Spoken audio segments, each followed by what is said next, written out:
Billy, a gente tem vários aspectos que a gente acaba observando, né? Querendo para você analisar uma empresa por longo prazo, né? Então, você olha a questão de endividamento, né? Você olha a questão de geração de caixa, né? Então, um dos grandes ditados que diz que uma empresa ela vale realmente o que ela consegue gerar de caixa. E aí a gente vê o que é um endividamento saudável, o que não é, e é muito difícil você falar disso de uma forma geral, né, porque existe o setor por setor, né, cada setor ele acaba influenciando, né, de uma forma ou de outra, mas quais aspectos que você acha relevantes para você avaliar uma empresa ali no longo prazo? Como eu falei, né? Depende da sua perspectiva. É, eu gosto muito da ideia do Alasca, né? Até eu roubo um pouco a ideia deles. Né? Qualquer dia vai chegar a conta da, de usar esse campo de futebol deles aí, né? Gosto muito da ideia do campo de futebol do Alasca, né? Então você vai pôr uma empresa de defesa, na hora que você coloca uma empresa de defesa na sua carteira, você tem que aceitar que ela não vai crescer muito, né? Então essa empresa vai ser que nem uma rocha na sua carteira, né? Ela vai defender ali numa queda, né? Vai te dar dividendos tal, mas vai ali no beabá, né? Você põe no meio de campo, uma empresa que normalmente tem dividendo, tem crescimento. E uma lá no ataque, ela é de crescimento. Então não adianta você comprar uma empresa de crescimento, e eu vejo isso direto, quando antes da pandemia, que eu ia nas reuniões, a primeira pergunta, porque o cara quer fazer uma pergunta, né? Então, tá lá o diretor falando lá na frente, passa os slides, ele abre para pergunta e resposta. Daí, como ele não tem conhecimento de fazer, o que ele vai perguntar, né? Como vai ser os seus dividendos, né? Ele faz aquela pergunta como se ele estivesse fazendo a pergunta né? De uma empresa que está crescendo. Tá entendendo? 100% de crescimento, ela não vai pagar dividendo. Se o cara compra empresa pensando no dividendo da empresa, ele vai vender uma empresa de crescimento na primeira queda, porque ela não vai pagar dividendo. Você compra uma empresa de dividendo, ela não vai crescer forte. Ele vai falar assim, tá tudo crescendo menos a minha. Tá entendendo? Sim, a sua vai devagar e sempre, se a empresa for boa. Né? Com relação à dívida, né?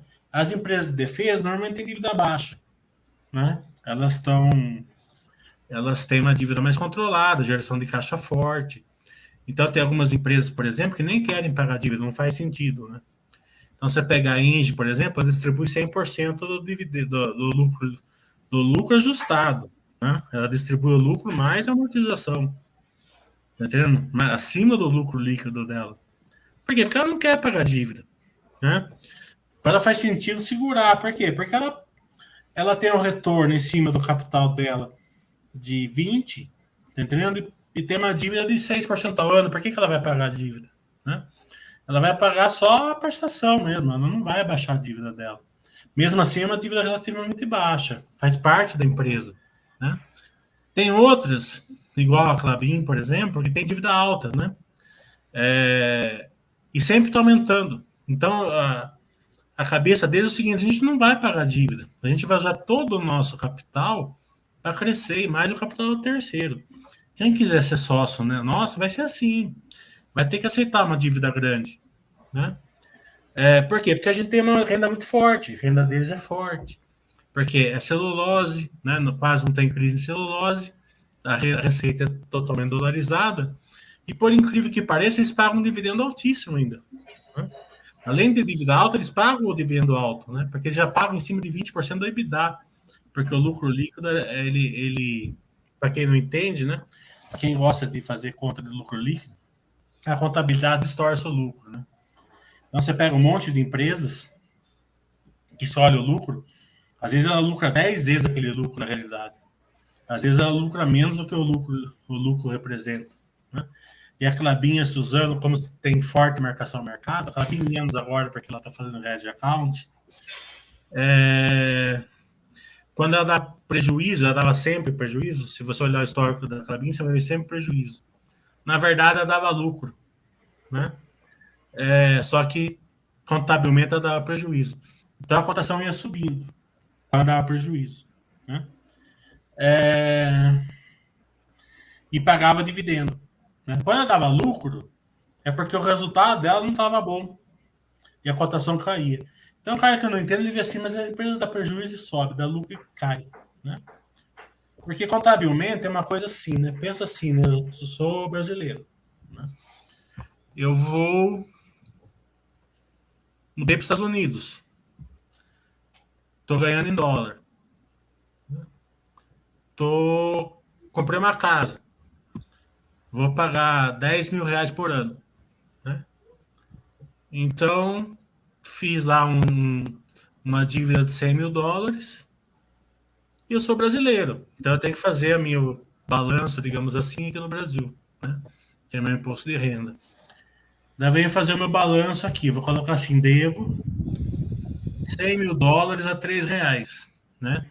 Devo 300 mil reais. No outro ano, eu fui lá e paguei 10 mil dólares nessa conta, né?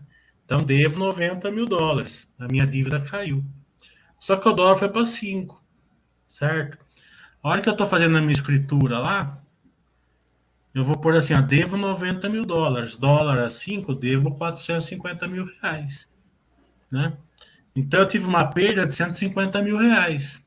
No meu balanço, eu tive um prejuízo de 150 mil. Só que, na verdade, eu não tive prejuízo nenhum, porque eu ganhei em dólar. Então, a minha dívida caiu, na verdade. E como a minha receita ela é real, ela é de curto prazo, eu recebo no curto prazo, aquele dólar é real. A dólar da minha dívida, nem isso ela é, porque o dólar pode cair depois. Tá entendendo? O dólar pode voltar nos 3 reais e a minha dívida cair para 270 mil. Tá entendendo? É um efeito não caixa que é chamado em balanço. Isso tem toda hora em balanço. Tá entendendo? Tem empresas que são altamente impactadas, por isso que eu ensino nos meus cursos que eu dou lá na Baster. Então, vocês investidores iniciantes, vocês ficam olhando o lucro e ficam se achando assim, é porque é bonito falar assim, né? Essa ação está mal precificada, ou essa ação está muito cara porque está com pele alta. Vocês não sabem nada, tá entendendo? Porque a contabilidade, ela distorce o balanço de cabo a rabo, né? Se você olhar empresa com alta depreciação, alta amortização, mesma coisa. Tem empresa que tem os dois, tem empresa que tem PARMIT, tem empresa que tem o CAPEX dentro do DRE, tem as empresas de concessão, elas têm o CAPEX dentro do fluxo de caixa operacional. As empresas de locação de veículos, se vocês entrarem no fluxo de caixa dela, vocês vão ver que o fluxo de caixa dela já é negativo, porque a compra de carro delas não é CAPEX, é OPEX. Então, a contabilidade vai distorcendo tudo isso ao longo dos balanços, vocês ficam aí olhando lucro, assim, lá embaixo, achando que vocês estão analisando, vocês não estão analisando nada. Vocês infelizmente estão indo sem experiência, sem conhecimento, né? Quando dá essas crises, que vocês podem aproveitar as quedas e enxergar aquelas que realmente estão caindo sem motivo, vocês não conseguem fazer isso. Daí vocês ficam expostos à ancoragem, né? Aquela ação tá barata, tá 30 reais, né? Vale 30, né? Daí vocês ficam ancorados ali, daí vocês não estudam as empresas boas, vocês montam posição altas em empresas que muitas vezes não estão bem, né? Então vocês continuam comprando elas, ficam com posição enorme e acabam aí dilapidando o patrimônio de vocês. Excelente, Billy. A gente tem que lembrar, né, que uma coisa é o lucro contábil, né, que aparece só nos números, outra coisa é a geração de caixa, né? Então a gente tem que olhar todos os balanços ali, né? Tem que olhar só a geração de caixa. Nunca olhe lucro. Olhe geração de no máximo para você ver o que está distorcendo, né? Então você olha. Se você olhar a geração de caixa, a geração de valor, você vai se dar bem. Porque tem várias coisas ali. Você tem o bottom, né? Que é o lucro líquido, mas você tem que olhar o que está ali acima, né? O que está distorcendo ali acima, para você entender, né? Quando você for fazer o fluxo de caixa, né? Pode fazer método direto ou indireto, né? Para você entender ali o que está acontecendo no caso de cada empresa. Cada empresa é uma história diferente, né? Você não consegue estudar de uma forma geral todas as empresas e todos os setores. E aí acho que uma dica que é excepcional, né? É você só investir naquilo que você conhece. Você tem que entender o case da empresa, né? Que o Milho eu acho que faz essas coisas muito bem. é você entender o case da empresa antes de investir, você vai ter que ler a documentação da empresa, tira todas as dúvidas que você tem ali. Poxa, eu não entendi isso aqui muito bem. Vai lá no RI da empresa, liga, tal, não sei o quê. Você tira todas as dúvidas daquele negócio lá.